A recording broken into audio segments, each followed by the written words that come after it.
দলের কর্মী হয়ে প্রার্থীর একটু যদি কাজ করতে পারি, দুটো ভোটারের কাছে যদি আমরা প্রচার করতে পারি, হাত জোড়ো করে প্রণাম করে যদি কোনো বয়স্ক মানুষকে বলি, দাদা মাগো সুজয়কে দেখবেন, এটুকুই করেছে তারা, এটুকুই আমি করেছি। আমিও তো ঘাটাল সাংগঠনিক জেলার লোক, কিন্তু সুজয়ের একটা আলাদা আকর্ষণ আছে জানেন, সেটা আপনারা স্বীকার করেন কিনা আমি জানি না। সুজয়, আমি আগেই একটা স্লোগান দিয়েছিলাম, সুজয় শিওর জয়। প্রত্যেকবার বিজেপির তরফে অভিযোগ করা হয় তাদের পোলিং এজেন্টকে বসতে দেওয়া হচ্ছে না, কোথাও পার করে দেওয়া হচ্ছে, কিন্তু এই প্রথম দেখা গেল বিজেপি 100% বুথেই তাদের পোলিং এজেন্ট দিল এবং এই নিয়ে তাদের কোনো অভিযোগ খুশি, যেভাবে তার মানে আগের অভিযোগগুলো যে মিথ্যে সেটাই প্রমাণ হয়ে গেল। বিজেপি নির্বাচন শেষে খুশি, মানে এটা আপনাদের পক্ষে পজিটিভ না নেগেটিভ?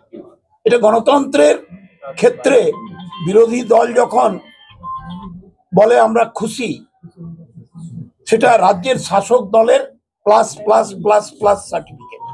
তৃণমূল জিন্দাবাদ, মমতা ব্যানার্জি জিন্দাবাদ, অভিষেক ব্যানার্জি জিন্দাবাদ, মা মাটি মানুষের সরকার জিন্দাবাদ। কংগ্রেস প্রার্থী দাবি করেছে 15,000 ভোটে তারা জিতবে, তারা জিতবে।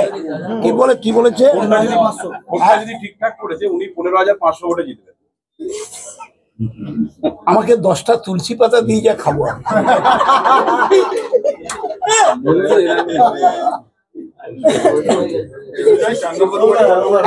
নির্বাচন কমিশনের নির্দিষ্ট কি কোনো অভিযোগ জানানো হয়েছে? নির্বাচন কমিশনের কাছে আমি ডিএম এর কাছে, আমি রিটার্নিং অফিসার ভদ্রমহিলা আমাদের যিনি এসডিও, তাকে বলেছি সিরিজ অফ বুথে ইভিএম মেশিন খারাপ, ভিভিপ্যাট বেরোচ্ছে না, আলো নেই।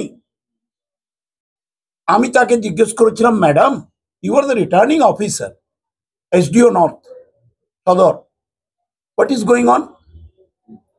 দাঁড়িয়ে আছে ভোটের লাইনে ভোটাররা, একটার পর একটা বুথে তোমার ইভিএম মেশিন খারাপ, ভোট কমেছে, ছাউনি নেই। তো ওটা আমরা জানিয়েছিলাম, আমি আমার দলকেও জানিয়েছি, ইলেকশন কমিশনকেও জানিয়েছি। মুশকিলটা কি জানেন, আমার এই ক্ষুদ্র জীবনে আমি 41টা ইলেকশন অ্যাটেন্ড করলাম, এই ইলেকশনটা 41 ইলেকশন। আমি সিপিএম এর রাজত্ব দেখেছি, কংগ্রেসের বিরোধী দলের ভূমিকা দেখেছি, আমি নিজেই ছিলাম।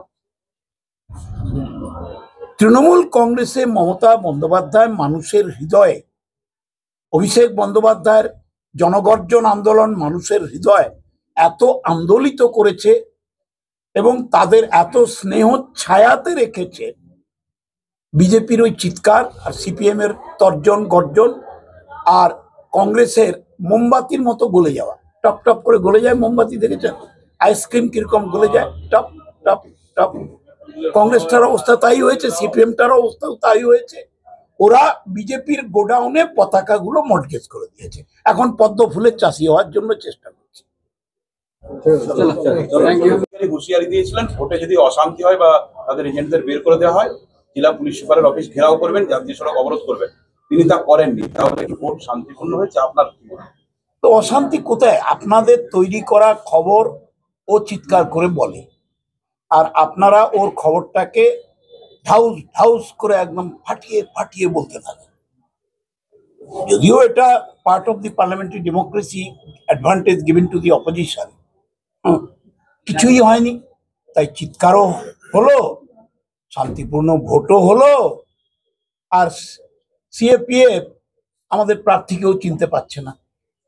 কেন্দ্রীয় সরকারের এই বাহিনী কতটা পলিটিক্যালি মোটিভেটেড করে ব্রেন ওয়াশ করে পাঠানো হয় যে তারা ক্যান্ডিডেটকে চিনতে পারছে না। Just think about it. এইটা বড় করে লিখুন না যে কেন্দ্রীয় বাহিনী প্রার্থী সুজয় হাজরাকে চিনতে পারে না, চিনতে না, মানে অস্বীকার করছে, চিনতেও পারছে না, অস্বীকারও করছে, বলে আপনি কে? মারাত্মক ব্যাপার। তো এই ঘটনা তো চলবে।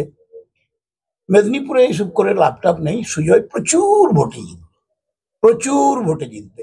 ওর মাথায় মেদিনীপুরের মানুষের আশীর্বাদ আছে, ওর মাথায় মমতা বন্দ্যোপাধ্যায়ের আশীর্বাদ আছে, ওর মাথায় অভিষেক বন্দ্যোপাধ্যায়ের শুভেচ্ছা আছে, ওর মাথায় মা বোনের শুভেচ্ছা আশীর্বাদ আছে, যুবকদের আশীর্বাদ আছে, শুভেচ্ছা আছে।